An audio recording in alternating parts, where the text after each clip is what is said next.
দুইটার সময় তওবা করে লাভ নাই। একটা হচ্ছে মৌতের যন্ত্রণা শুরু হয়ে গেলে, মৃত্যুর যন্ত্রণা শুরু হয়ে গেলে আগে পা থেকে শুরু হয়ে আস্তে আস্তে গলার দিকে আসে।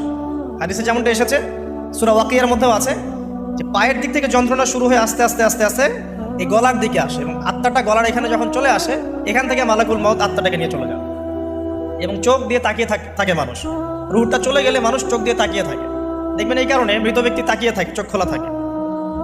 এবং তখন আসমান থেকে সিঁড়ি নামিয়ে দেওয়া হয়, ওই সিঁড়িতে করে আত্মা চলে যাচ্ছে, ও তাকিয়ে দেখে যে আত্মা চলে যাচ্ছে। এবং মানুষ মারা যাওয়ার পরে চোখ জীবিত থাকে অনেকক্ষণ। মেডিকেল সায়েন্স যারা পড়েছে তাদেরকে জিজ্ঞাসা করবে, মানুষ ডেড হয়ে গেলেও চোখ দেখবেন আরও কয়েক ঘন্টা, হয়তো আরও নির্দিষ্ট একটা সময় পর্যন্ত চোখটা কিন্তু জীবিত থাকে। এই জন্যে চোখ বন্ধ করে দিতে হয়। যাই হোক, যেটা বলছিলাম যে মৌতের যন্ত্রণা শুরু হয়ে গেলে তওবা করে লাভ নাই, তওবার দরজা বন্ধ। আর পশ্চিম দিক থেকে সূর্য উঠে গেলে তওবা করে লাভ নাই, তওবার দরজা বন্ধ।